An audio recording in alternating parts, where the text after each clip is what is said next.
नमस्कार दोस्तों, KWS classes में आपका एक बार फिर से स्वागत है।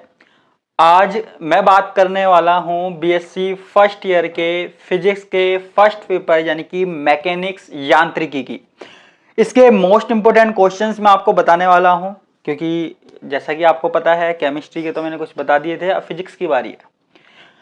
अब यहां पर सबसे पहली बात आती है कि इसका जो एग्जाम पैटर्न है वो अगर वो समझ में आ गया तो आपको मोस्ट क्वेश्चंस खुद बे खुद समझ में आ जाएंगे। क्या करना है आपको एग्जाम में, सबसे मोस्ट इंपोर्टेंट चीज है एग्जाम में जाकर आपको करना क्या है। देखिए, केमिस्ट्री में जैसे 5 यूनिट हुआ करती थी, 5 क्वेश्चन आते थे, करने होते थे, वैसा यहां पर नहीं है। यहां पर ओनली 4 यूनिट है। आपको पता है सभी को, यहां पर केवल 4 यूनिट है और क्वेश्चन आते हैं 5। 4 यूनिट होती है, फर्स्ट, सेकंड, थर्ड और फोर्थ, लेकिन क्वेश्चन कितने आते हैं? 5।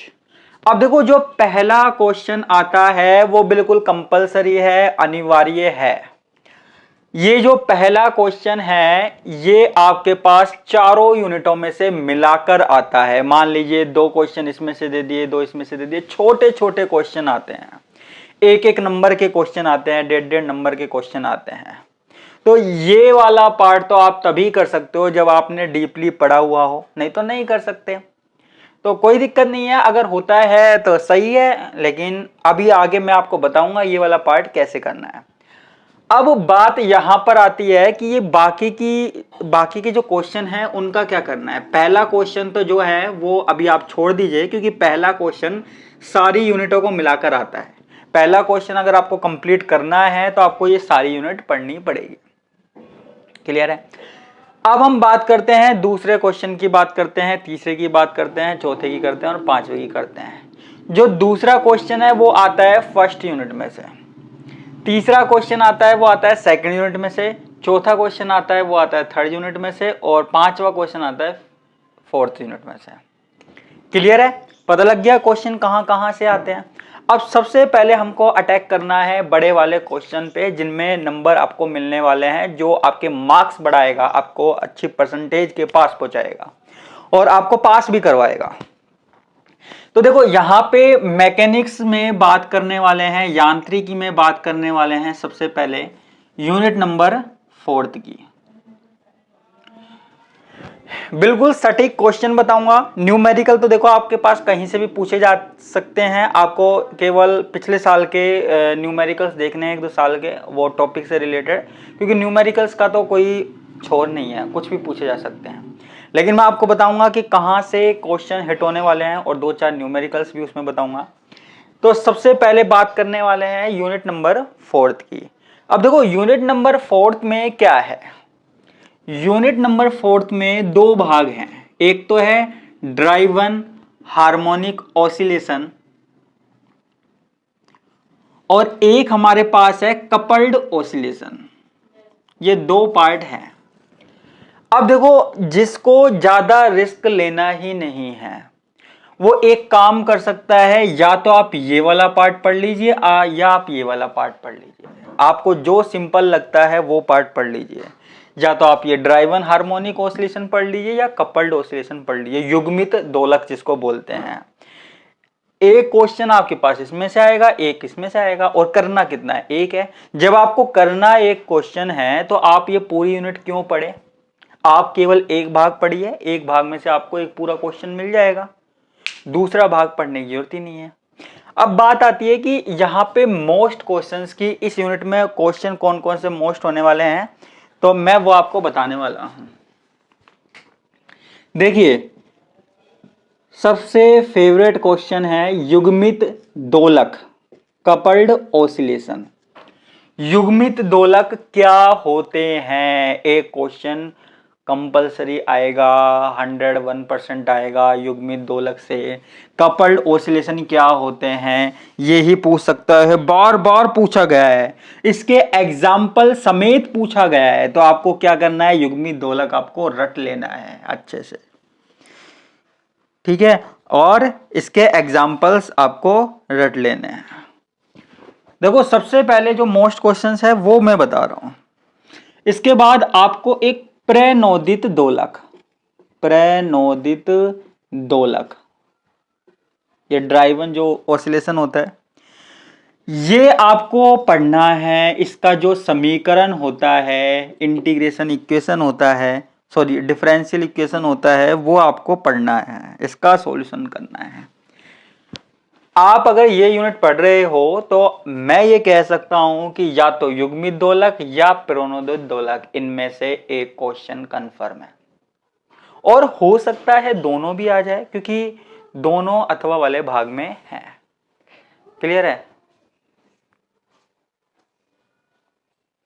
ठीक है, ये क्वेश्चन आपको दोनों पढ़ने हैं। आपको एक क्वेश्चन तैयार हो गया आपका एक यूनिट का। अब इसके बाद एक आपको एलसीआर परिपथ क्या है वो आपको पढ़ना है। ठीक है, इसके अलावा देखिए मैंने क्वेश्चंस जो छाटे हैं वो मैं आपको और बता देता हूं। एक एलसीआर परिपथ में, या आप बोल सकते हो समानांतर अनुनादी परिपथ में, समानांतर अनुनादी परिपथ में अनुनाद, अनुनादी परिपथ में अनुनाद क्या है, परिपथ में अनुनाद क्या है, परिपथ में अनुनाद क्या है। ये रेजोनेंस जो है ना, एक क्वेश्चन रेजोनेंस का छोटा क्वेश्चन आ सकता है कि रेजोनेंस क्या है। ये अनुनाद जो है ना वो कई जगह पूछा जाता है, केमिस्ट्री में भी बहुत आता है, फिजिक्स में भी आ गया अनुनाद। तो ये जो अनुनाद है वो आपके पास यहां पर पूछा जा सकता है, किसी भी स्थिति दे सकता है, कंडीशन दे सकता है। बहुत फेवरेट क्वेश्चन है। और इसकी समांतर समानांतर जो अनुनादी है इसको कंपेयर करवा सकता है, किसको? श्रेणी क्रम से कंपेयर करवा सकता है कि इसको कंपेयर करो किससे? श्रेणी क्रम से, यानी कि सीरीज और पैरेलल दोनों को कंपेयर करवा रहा है। ये क्वेश्चन आपके पास आपको पढ़ना है, या फिर मतलब इन दोनों में डिफरेंस भी पूछ सकता है। क्लियर है? इसके बाद एक क्वेश्चन आपको मैं बताता हूं। एक है द्वियुग्मित दोलित्र का समीकरण। इसका इक्वेशन इतना मोस्ट नहीं है लेकिन फिर भी आपको पढ़ना है। ठीक है, ये कई तरीके से पूछा जाता है। द्वियुग्मित पूछ सकता है, दो युग्मित पूछ सकता है, मतलब डबल कपल्ड, और यानी कि ये दोलकों की गति, सरल आवर्त गति दोलक भी पूछ सकता है। दो युग्मित सरल आवर्ती दोलकों की गति समझाइए। तो ये किसी भी तरीके से पूछ सकता है, कई तरीके हैं इसको पूछने के, घुमा फिराकर भी पूछ सकता है। तो ये जो क्वेश्चन है, ये वाला ये वाला ये वाला, ये कई तरीके से पूछे जा सकते हैं घुमा फिरा के। और इनसे रिलेटेड एक वो भी पूछ सकता है न्यूमेरिकल। ठीक है, तो जैसे एक न्यूमेरिकल मैं आपको बताता हूं, मेरे पास है कि दो सरल लोलकों को एक के नियतांक की स्प्रिंग से युग्मित किया गया है। इस युग्मित लोलक की गति का समीकरण लिखिए, ऐसे भी ये पूछ सकता है। तो इसमें भी यही आएगा, द्वियुग्मित दोलित्र वाला। क्लियर है? तो ये क्वेश्चन आ जाएंगे। तो ये हमने किसकी बात की है? फोर्थ यूनिट की बात की है। और एक आप देखना चाहो तो अर्ध शक्ति बिंदु देख लीजिएगा, देखना चाहो तो, नहीं तो कोई बात नहीं है। तो ये बात किसकी हो गई? फोर्थ यूनिट की बात हो गई। किसकी बात हो गई? फोर्थ यूनिट की बात हो गई। तो उम्मीद करता हूं आपको समझ में आ गया होगा आपको करना क्या है। और अगर आप ज़्यादा रिस्क नहीं लेना चाहते हो, आप सोचते हो कि हमें तो अच्छे से पढ़ना है, तो फिर आप जो मैंने दो भाग बताए हैं उनमें से एक भाग आप पढ़ लेना। क्लियर है? अब हम यहां पे बात करने वाले हैं किसकी? अब हम बात करने वाले हैं यूनिट नंबर 3 की। किसकी? यूनिट नंबर 3 की। थर्ड यूनिट तैयार करते हैं। सबसे पहले फोर्थ तैयार करना आप। अब यूनिट नंबर 3 में दो भाग हैं। एक तो है मोशन अंडर सेंट्रल फोर्स, ये इसका पहला भाग है जिसमें से एक क्वेश्चन पूछा जाएगा। और उसके बाद दूसरा भाग जो है ना वो है damped harmonic oscillation, harmonic oscillation. ये हमारे पास दूसरा पार्ट है, दूसरा भाग है। तो 2 क्वेश्चन आएंगे, तो उम्मीद करता हूं कि एक क्वेश्चन इसमें से पूछा जाएगा, एक क्वेश्चन इसमें से पूछा जाएगा, ज्यादा चांस यही होते हैं। तो आप एक काम कीजिए, आप तो देखो कुछ भी आए, आप एक भाग तैयार करके रखिए अच्छे से। चाहे आप ये वाला पार्ट तैयार कर लीजिए, चाहे आप ये वाला पार्ट तैयार कर लीजिए, एक ही बात है। इतना ज्यादा तो आप कहां तक पढ़ोगे, मुझे नहीं लगता अब एग्जाम टाइम में पढ़ा जाएगा। जिसने पहले से पढ़ा हुआ है उसकी तो चलो कोई दिक्कत नहीं है, लेकिन जो अब पढ़ने वाला है उसको एक पार्ट, उसको तो पहले हम पास करवा रहे हैं ना यार, पास करवाने की, क्योंकि नहीं तो वो कहेगा कि फिर लोकेश सर किस काम किया, पास ही नहीं करवा रहे। तो एक भाग आपको पढ़ना है, क्लियर है। अब आप कहोगे सर मोस्ट क्वेश्चंस, ठीक है भाई, इसके भी मोस्ट क्वेश्चंस बताते हैं। तो मैंने जो लिख रहे हैं वो मैं आपको बताता हूँ। मोस्ट क्वेश्चन यूनिट नंबर 3 की बात कर रहे हैं हम। तो देखो यूनिट नंबर 3 जैसे ही आपके पास आ जाए ना, यूनिट नंबर 3 जैसे ही आपके पास आ जाए, आपको सबसे बढ़िया क्वेश्चन मैं आपको बता दूं, केपलर के नियम।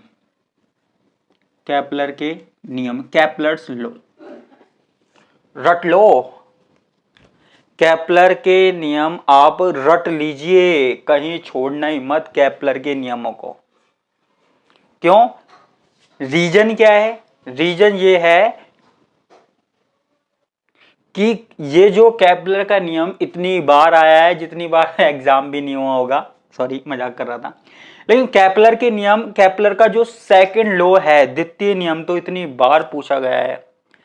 और केपलर के नियम कुछ ना कुछ इसमें से पूछा जाता है केपलर के नियम में से। तो अगर आप मोस्ट इंपोर्टेंट क्वेश्चंस की खोज में हो तो केपलर के नियम को तो छोड़ना ही मत। केपलर का नियम इतनी बार पूछा गया है, रट के रख लो केपलर का नियम, ठीक है, मैं कह रहा हूं तो रट के रख लो। इसके बाद केपलर के नियम आप कर लोगे, उसके बाद क्या है, एक क्वेश्चन है। देखो ये वाली जो बात है ना, ये तो आपका पर्सनल मैटर है, आप करना चाहते हो तो नहीं, मोस्ट क्वेश्चन मैं अलग से बता रहा हूं। एक आपके पास है अवमंदित सरल आवर्ती दोलक। अवमंदित सरल आवर्ती दोलक, ये डैम्प्ड हार्मोनिक ऑसिलेशन, ये वाला क्वेश्चन भी है। ये वाला क्वेश्चन भी आपको तैयार करना है, कई बार एग्जाम में पूछा गया है, तो मोस्ट क्वेश्चंस की श्रेणी में इसे भी हम रखेंगे, छोड़ नहीं सकते, ठीक है। इसके अलावा ये जो सरल आवर्ती दोलक है ना, इसकी समीकरण, इसकी ध्यान रखना, इसकी इक्वेशन भी याद रखना, कई बार इक्वेशन पूछ लेता है। इसकी समीकरण लिखिए, इसको सोल्व कीजिए, वो पूछ लेता है, तो वो भी आपको याद रखना है। और छोटी छोटी सी चीजें देखो, छोटे छोटे से जो क्वेश्चन है वो आपके एग्जाम में आने लायक है। वो आपसे कई बार पूछा, जो फर्स्ट क्वेश्चन मैंने आपको बताया था, छोटे क्वेश्चन आते हैं, उनमें छोटी छोटी चीजें पूछ लेता है। जैसे सरल आवर्ती दोलक किसे कहते हैं, 2 लाइन में बताओ। इसके अलावा कोणीय संवेग संरक्षण का नियम, एंगुलर मोमेंटम वाला जो है, law of conservation of angular momentum, कोणीय संवेग संरक्षण का नियम, ये आपके छोटे क्वेश्चन में पूछ सकता है, 1 नंबर 1.5 नंबर में, तो इसका आप ध्यान रखना। और ये देखो, ये जो मैं बता रहा हूं ना, इसमें से छोटे क्वेश्चंस भी आ सकते हैं, बड़े भी आ सकते हैं, क्लियर है। एक आप है ना इसमें एक काम करना, एक क्वेश्चन और बताता हूं, विश्रांति काल। विश्रांति काल, विश्रांति काल से आप क्या समझते हो, विश्रांति काल क्या है, ये आपको पढ़ना है। इसको और भी कई नाम से जाना जाता है। इसको विशेषता गुणांक आ जाए तो भी कुछ ऐसा ही करना है आपको, विशेषता गुणांक, ये एक दूसरे से रिलेटेड है,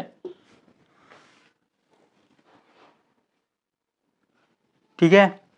एक क्वेश्चन आपको अलग से बताता हूं मैं, गति के समीकरण तो आपको पढ़नी है, कण की गति के समीकरण एक है। एक क्वेश्चन मैं आपको बताता हूं, आपको सिद्ध करना है, सिद्ध कीजिए। देखो पूरा मैं लिखूंगा, आपका टाइम वेस्ट होगा, आपके एग्जाम में आपको पढ़ना भी है, इसलिए पूरा लिखने की बजाय छोटा लिख रहा हूं। सिद्ध कीजिए कि स्वैच्छिक कूप में लघु विस्थापन के लिए कण की गति सरल आवर्त होती है। कण की गति सरल आवर्त होती है। कण की गति सरल आवर्ती होती है। ये देख लेना, मैं जल्दी जल्दी में लिख रहा हूँ इसलिए आप हैंडराइटिंग आपको पता नहीं समझ में आ रही है नहीं आ रही। तो ये भी एक क्वेश्चन हो गया। ठीक है, विश्रांति काल तो आपको देखना ही है। एक क्वेश्चन और है most important, very very important, Rutherford प्रकीर्णन। इस यूनिट में अभी तो देखो मोस्ट इंपोर्टेंट क्वेश्चन बता रहा हूं, लेकिन अभी very very most important questions भी आपको लगा दूंगा। ठीक है, एक आपको केंद्रीय बल, सेंट्रल फोर्स क्या है, केंद्रीय बल क्या है, इसके बारे में आपको बताना है। इनकी विशेषताएं क्या होती है, एग्जाम्पल आपको पढ़ लेना। ये छोटे क्वेश्चन में भी आता है। ठीक है, एक अप्रसंवादी दोलक, अप्रसंवादी दोलक क्या होता है, अप्रसंवादी दोलक के बारे में आपको पढ़ना है। ठीक है, और इसका आवर्तकाल का जो व्यंजक निकलता है वो आपको निकालना है। क्लियर है?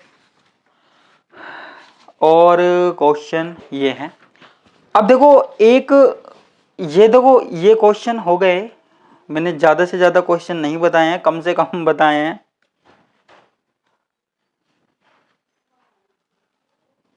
एक आप है ना रॉकेट की गति भी आप इसमें ऐड कर लेना।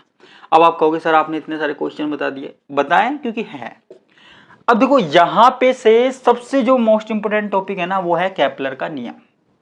एक है अवमंदित सरलावर्ती दोलक और एक है विश्रांति काल। ये सबसे मोस्ट इंपोर्टेंट टॉपिक है तीसरा। उसके बाद एक ये चौथा रदरफोर्ड प्रकीर्णन और ना और अप्रसंवादी दोलक। अगर आप इन बाकी के टॉपिकों को भी छोड़ दो तो ये 1 2 3 4 ये 4 टॉपिक सबसे इंपॉर्टेंट है, जिनमें से आपका क्वेश्चन आ सकता है और न्यूमेरिकल भी आ सकता है। अब आप कहोगे आपने छोटे छोटे टॉपिक बताए। देखो ये जो केंद्रीय बल क्या है, छोटी छोटी डेफिनेशन है ना। जब आप इन यूनिटों को तैयार कर रहे हो वहां पे आप जो टॉपिक दिए हुए हैं ना आपको, उनमें छोटी छोटी डेफिनेशन देख लो, जैसे केंद्रीय बल क्या होते हैं, रदरफोर्ड प्रकीर्णन से आप क्या समझते हैं, सरल आवर्ती दोलक गति क्या होती है। मैं पता है क्यों बता रहा हूं, क्योंकि ये छोटे छोटे क्वेश्चन ही आपका पहला वाला क्वेश्चन अटेम्प्ट करवा सकते हैं। जो पहला वाला क्वेश्चन आएगा आपका लगभग 9 नंबर का, जिसके 33 नंबर का पेपर होता है उसके 9 नंबर का आता है, जिसके 50 नंबर का पेपर होता है उसके 10 नंबर का आता है। तो उसमें छोटे छोटे कम से कम 9-10 क्वेश्चन आते हैं। अब मान लीजिए अब उन 9 में से अगर आपको 3 या 4 भी मिल गए तो क्या बुराई है। और 3 या 4 क्वेश्चन जो है ना आपको बस 1 लाइनर मिलेंगे, 2-2 3-3 लाइन के। तो उनमें ऐसे ही क्वेश्चन आते हैं जैसे केंद्रीय बल क्या है, जड़त्व आघूर्ण क्या है, जो भी आप फिजिक्स में पढ़ रहे हो कुछ भी। ठीक है, या फिर आप ना एक काम करना, छोटे क्वेश्चन तैयार करने ना जब आप पढ़ रहे हो यूनिट, तो वहां पे जो छोटे छोटे फॉर्मूले दे रहे क्या है, छोटे छोटे जैसे कोणीय संवेग का नियम, कोणीय विस्थापन का नियम, छोटे छोटे से जो फॉर्मूले है ना, पूरी समीकरण याद करने के लिए नहीं बोल रहा, जो समीकरण के लास्ट में जो सॉल्यूशन होता है वो छोटे छोटे से फॉर्मूले होते हैं, उनको आपको रट लेना है। क्योंकि उसमें आपको कोई सोल्व नहीं करना, आपको कोई डेरिवेशन नहीं करवा रहा, कोई इंटीग्रेशन नहीं करवा रहा, कोई डिफरेंशियल नहीं करवा रहा, वो आपको छोटे छोटे से टॉपिक देगा, है ना। तो ये तो कई बार पूछा गया केंद्रीय बल क्या है 1 नंबर का, अप्रसंवादी दोलक क्या है 1 नंबर में पूछ लिया डेफिनेशन, बस क्या बुराई है यार, फ्री के नंबर है, पहला वाला क्वेश्चन जो है फ्री के नंबर है अगर क्वेश्चन मिल जाते हैं। तो ये बात किसकी हो गई, 3rd यूनिट की हो गई। बिल्कुल देखो, बिल्कुल बिल्कुल सारी चीजें मैं आपको बताने वाला हूं। और एक बात और, क्या देखो मैं YouTube तो चलाता हूं, साथ में मैंने जो अपना टेलीग्राम चैनल बनाया है, कौन सा, KWS क्लासेज, मैं चाहता हूं आप उसको भी ज्वाइन करें। क्योंकि आने वाले टाइम में और कुछ एग्जामों में मैं सोच रहा हूं वहां पे PDF डाला करूं सीधे। तो ऐसा कोई चार्ज नहीं लग रहा, टेलीग्राम को ज्वाइन करने के लिए चार्ज नहीं लग रहा। कई पूछते सर चार्ज लगेगा, चार्ज कुछ भी नहीं है टेलीग्राम को ज्वाइन करने का। टेलीग्राम है, फेसबुक पेज है, आप इसको ज्वाइन कीजिए, आपको नॉलेज मिलती रहेगी। नॉलेज की कमी कभी नहीं आने दूंगा, लोकेश सर है तो नॉलेज की कमी कभी नहीं आने देंगे। क्योंकि हमारे चैनल का नाम भी है KWS, नॉलेज वाला स्टेशन। अब हम बात करने वाले हैं यूनिट नंबर सेकंड की। यूनिट नंबर सेकंड की, तो यूनिट नंबर सेकंड में अब आपके पास दो भाग हैं। दो भाग हैं, कौन कौन से? एक तो है सेंटर ऑफ मास। वाह भाई वाह। अब देखो छोटे छोटे क्वेश्चन आते कहां से हैं। अब आपसे ये सेंटर ऑफ मास, द्रव्यमान केंद्र, आपसे पूछ ले द्रव्यमान केंद्र क्या होता है, आधा नंबर 1 नंबर का क्वेश्चन पूछ लिया।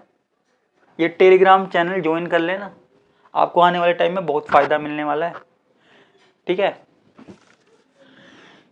छोटे छोटे टॉपिक, केंद्रीय द्रव्यमान क्या है, द्रव्यमान केंद्र क्या है, छोटा सा क्वेश्चन 1 नंबर का पूछ लिया, क्या है, डेफिनेशन लिखनी है। तो घबराते क्यों यार, छोटे क्वेश्चनों में आप इतना ध्यान मत दो कि छोटे क्वेश्चन हमको करने हैं। आप जब बड़े क्वेश्चन तैयार करोगे ना, आप बड़ी बड़ी यूनिटों में से तैयार करोगे, तो छोटे क्वेश्चन आपके ऑटोमेटिकली तैयार हो जाएंगे। 9 में से लगभग 4 या 5 तो हो जाएंगे यार, और 4-5 नंबर मिल रहे हैं 9 में से 10 में से, तो क्या बुराई है? बुराई है कुछ? मुझे नहीं लगता कोई बुराई है, तो तैयार कीजिएगा। तो यहाँ पे थर्ड यूनिट जो है ना, वो है सेंटर ऑफ मास और रिजिड बॉडी। अब यहाँ पे मैं ये नहीं बोल रहा कि आप दोनों तैयार करो, या तो आप सेंटर ऑफ मास वाला भाग तैयार कर लो, या उसमें रिजिड बॉडी के बाद जो टॉपिक दिए हुए हैं ना वो तैयार कर लो, ठीक है। रिजिड बॉडी के बाद तैयार करोगे आपके लिए फायदा रहेगा। तो अब इसके मोस्ट इंपोर्टेंट क्वेश्चन बताऊंगा, ज्यादा टाइम नहीं लेंगे हम। तो सेंटर ऑफ मास में हम सबसे पहले बात करने वाले हैं, रॉकेट किस सिद्धांत पर काम करता है। रॉकेट किस सिद्धांत पर काम करता है? रॉकेट सिद्धांत, ये रॉकेट सिद्धांत। यार रॉकेट से एक क्वेश्चन तो आएगा, मेरा दिल कहता है, मेरा मन कहता है रॉकेट तो आएगा, रॉकेट तो चलेगा यार, रॉकेट तो चलेगा। रॉकेट लगा के हवा में उड़ा देंगे, पेपर हवा में उड़ा देना है, ठीक है। और उसका जो रिलेशनशिप है वो ज्ञात कर लेना। एक है पुरस्सरण गति। पुरस्सरण गति से आप क्या समझते हो? कई बार ऐसा होता है रॉकेट सिद्धांत में आपको पूछ लेता है, छोटे क्वेश्चनों में भी पूछ लेता है, उसका समीकरण लिखो, ओनली समीकरण, ओनली समीकरण लिखो, उसके नंबर मिल जाते हैं आपको, ठीक है। तो रॉकेट सिद्धांत, उसका समीकरण, एक पुरस्सरण गति, लट्टू की गति, लट्टू की जो गति है, या तो आपसे पूछ लेगा लट्टू की गति या लट्टू की पुरस्सरण गति, किसी भी नाम से आपको पूछ सकता है। तो बनाया ना। एक क्वेश्चन, मोस्ट क्वेश्चन है ये दोनों, ध्यान रखना। एक क्वेश्चन आपके पास है कि नियत संरक्षी बल क्षेत्र में, नियत संरक्षी बल क्षेत्र में क्या कीजिए, क्षेत्र में एक कण की सरल रेखीय गति, एक कण की सरल रेखीय गति को बताइए, सरल रेखीय गति को बताइए, कण की सरल रेखीय गति को बताइए। ये आपके पास पूछ सकता है, कई तरीके से पूछ सकता है। इसके अलावा देखो संरक्षी और असंरक्षी बल, कितना बढ़िया क्वेश्चन है, संरक्षी व असंरक्षी बल। मैं ये नहीं कहता कि ये क्वेश्चन आपके बड़े क्वेश्चनों में मिलेगा, लेकिन मैं ये कहता हूं कि ये छोटे क्वेश्चनों में आने की संभावना है। आपसे पूछ सकता है संरक्षी बल क्या होता है, असंरक्षी बल क्या होता है, आपसे पूछ सकता है, बिल्कुल पूछ सकता है एग्जाम में, बहुत इंपॉर्टेंट क्वेश्चन है। क्लियर है? सॉरी, ये जो संरक्षी बल वाला मैंने आपको क्वेश्चन बताया है, ये आप सेकंड यूनिट में मत पढ़िए, ये आपके पास फर्स्ट यूनिट का क्वेश्चन है ना। मैंने सेकंड यूनिट फर्स्ट यूनिट का बता दिया, तो ये आपके फर्स्ट यूनिट में काम आएगा, है ना। तो ये सेकंड यूनिट का नहीं है, सेकंड यूनिट का मत समझना, इसे गलती हो गई। इसके अलावा कार्य ऊर्जा प्रमेय, चलो छोड़ो यार, छोटे क्वेश्चन छोड़ो, सीधे सीधे पूछते हैं, तो आप कर दोगे। द्रव्यमान केंद्र निर्देश तंत्र, द्रव्यमान, जो मैं बोल रहा हूं ना वो भी बात ध्यान से सुनता रहना। छोटे क्वेश्चनों में द्रव्यमान केंद्र से आप क्या समझते हो, छोटा क्वेश्चन, क्लियर है? छोटे छोटे क्वेश्चन मैं आपको बता रहा हूं। और एक क्वेश्चन मैं आपको बताता हूं, जड़त्वीय गुणांक क्या होते हैं, जड़त्वीय गुणांक क्या होते हैं, जड़त्वीय गुणांक क्या होते हैं, ये मैं आपको बात बता रहा हूँ, जड़त्वीय गुणांक क्या होते हैं। इसके अलावा आपको जड़त्वीय गुणांक ज्ञात करवा सकता है और इनका व्यंजक डेरिवेटिव इनका व्युत्पन्न करवा सकता है। जड़त्वीय गुणांक क्या होता है ये आपसे पूछ सकता है।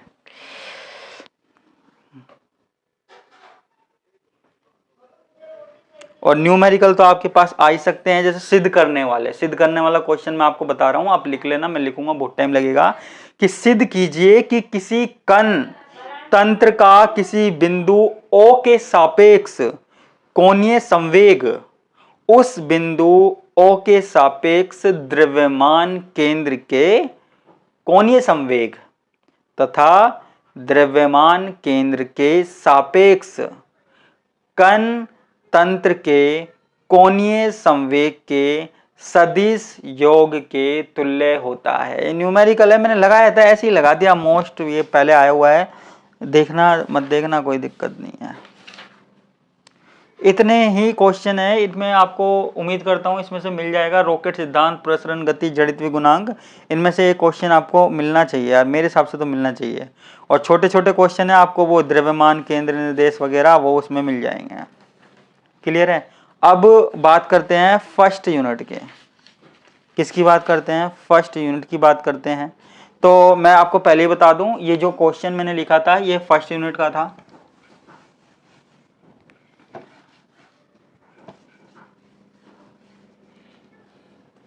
अब यूनिट फर्स्ट की बात करने वाले हैं।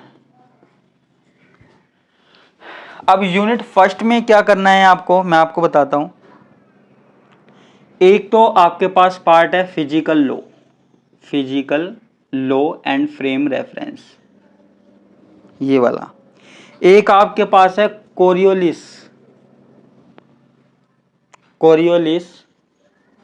फोर्स। ये देखो कोरियोलिस फोर्स, तो नाम लिखते ही आप इसको मोस्ट लगा लेना। और एक है कंजर्वेटिव फोर्सेज। 3 पार्ट इसमें यार, 2 नहीं है यार। कंजर्वेटिव फोर्स, मैं कहता हूं आपका जो मन करे ना, आप या तो ऊपर के 2 भाग तैयार कर लीजिए या आप नीचे के 2 भाग तैयार कर लीजिए, हमेशा सेफ रहोगे। ठीक है, तीसरा भाग छोड़ दीजिए। लेकिन कभी भी ऐसे मत करना आपने ये वाला भाग पढ़ लिया, ये वाला भाग पढ़ लिया, ऐसे मत करो। आप या तो ये वाला भाग पढ़ लो, कोरियोलिस फोर्स तो आपको पढ़ना है, सीधी सी बात है। अब उसके साथ आप ये वाला भाग पढ़ लो चाहे ये वाला भाग पढ़ लो, आपकी मर्जी है। अब इसके मोस्ट इंपोर्टेंट क्वेश्चंस की बात आती है, तो मैं आपको सबसे पहला क्वेश्चन जो है ना वो यही है, क्या? Coriolis force. सबसे पहला नाम से कोरियोलिस बल से आप क्या समझते हैं? कोरियोलिस बल, कुछ ना कुछ तो आएगा। मेरा मन कहता है बड़ा क्वेश्चन आएगा, लेकिन बड़ा नहीं आया तो छोटा तो आएगा। तो कोरियोलिस बल क्या होता है इसके बारे में आपको पढ़ना है। ठीक है, कोरियोलिस बल, कोरियोलिस त्वरण, एक्सीलरेशन पूछे। इसके अलावा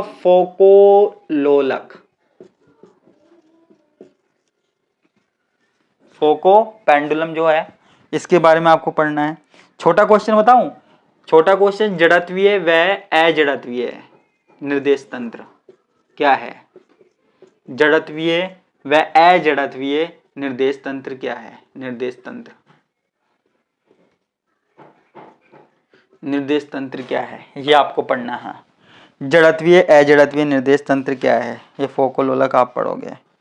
ठीक है, इसके अलावा गैलीलियन रूपांतरण, गैलीलियन ट्रांसफॉर्मेशन, हिंदी में लिख रहा हूं, लेकिन अगर कोई इंग्लिश मीडियम का है तो वो समझ जाना, और अगर समझ में नहीं आता है तो सिलेबस देख लेना, और सिलेबस देख के नहीं आता तो मेरे जो फ़ोन नंबर है, कॉन्टैक्ट नंबर है, वो आपको डिस्क्रिप्शन में मिल जाएंगे, या आप कमेंट बॉक्स में पूछ सकते हो, मुझे व्हाट्सअप कर सकते हो, तो वहाँ पे मैं आपकी प्रॉब्लम सॉल्व कर दूंगा। क्लियर है? इसके अलावा गैलीलियन रूपांतरण हो गया हमारे पास, इन दोनों में से कोरियोलिस बल और गैलीलियन रूपांतरण, इनमें से क्वेश्चन आता है। ठीक है, गैलीलियन रूपांतरण के अंतर्गत संवेग संरक्षण का नियम पूछता है। क्लियर है? और क्वेश्चन मैं आपको बताता हूं, कोरियोलिस बल हो गया, एक अपकेंद्रीय बल, अपकेंद्रीय बल सेंट्रीफ्यूजल फोर्स, ये अपकेंद्रीय बल आप पढ़ लेना, बड़े छोटे कहीं तो आएगा ही यार। न्यूमेरिकल्स नहीं बता रहा, लेकिन न्यूमेरिकल्स जो आएंगे ना इससे रिलेटेड ही आएंगे यार, इससे रिलेटेड आएंगे। और ये पहला क्वेश्चन ये है, ये देख लेना, संरक्षी है संरक्षी बल। और तो मैं आपको क्या बताऊं, आप खुद समझदार हो। देखो मैंने आपको बता दिया कि एक एक पार्ट, दो में से एक एक पार्ट आपको पढ़ना है। तो यहाँ पे भी देखो ये क्वेश्चंस हो गए हमारे पास, कोरियोलिस बल, फोकोलोलक, अपकेंद्रीय बल, गैलीलियन रूपांतरण, ये 4 टॉपिक है, 1 2 3 4। वैसे तो मैंने 5 टॉपिक बताए हैं, लेकिन अगर आप ये 5 टॉपिक पढ़ लेते हो ना तो इनमें से आपको 101% मिल जाएगा क्वेश्चन। और यार न्यूमेरिकल तो देखो, न्यूमेरिकल तो कहीं से भी बना सकता है, इतने साल के क्वेश्चन आए हुए हैं आपके पास, इतनी सारी बुक है, CBH है, RBD है, भागचंदानी है, किसी भी बुक में से उठा के क्वेश्चन रख सकता है, JPH है, तो उसकी हम कह नहीं सकते। आप 2-3 साल के क्वेश्चन अगर आपको मिलते हैं तो आप वो ट्राई करके देख लेना, या आपके पास जो भी है, नहीं तो ये क्वेश्चन आप पढ़ोगे तो आपका काम हो जाएगा। क्लियर है। और अब बात करते हैं पहले वाले क्वेश्चन की। देखो मैं बीच बीच में आपको बताता रहा, अब देखो अब जब आप इतना पढ़ लोगे, तो सीधी सी बात है कि इनमें से 3-4 क्वेश्चन तो छोटे मिल भी जाएंगे। 3-4 क्वेश्चन एक एक लाइन के मिलेंगे नहीं क्या? जैसे मान लीजिए ये पूछ लिया अपकेंद्रीय बल क्या होता है, एक लाइन का बताइए, और फोकोलोलक इसकी कोई समीकरण पूछ ली बताइए, तो वो आप निकालनी नहीं है, वो सीधा लिखनी है। तो अब आपको एक काम करना है, देखो एक काम करना है मेरे कहने से, क्या कि जब आप कोई सी भी यूनिट तैयार कर रहे हो, आप कोई सा भी टॉपिक तैयार कर रहे हो, जो मैंने बताया वो कर लेना, उसके साथ आपको जो बाकी के टॉपिक है ना जिनमें आपको छोटी छोटी लाइनें वो आपको पढ़नी है। जैसे मान लीजिए कोई समीकरण है, तो वो समीकरण का जो सबसे लास्ट वाला हल है ना वो सीधा डायरेक्ट याद कर लेना, क्योंकि एग्जाम में ऐसे ही सीधा पूछा जाएगा। तो बिल्कुल भी टेंशन मत लीजिए, लोकेश सर है तो क्या डर है, क्योंकि एग्जाम में आपका अच्छा जाने वाला है, कोई प्रॉब्लम नहीं होगी। तो ये मैंने फिजिक्स का बड़ी मेहनत से तैयार करके क्वेश्चंस मैंने छाटे हैं, सेलेक्ट किए हैं, और इनको अगर आप पढ़ के जाओगे तो आपके बहुत बहुत बहुत अच्छे नंबर आ जाएंगे। तो इसी के साथ मैं विदा लेता हूँ, नेक्स्ट क्लास में बात करेंगे हम किसी नेक्स्ट पेपर की। धन्यवाद।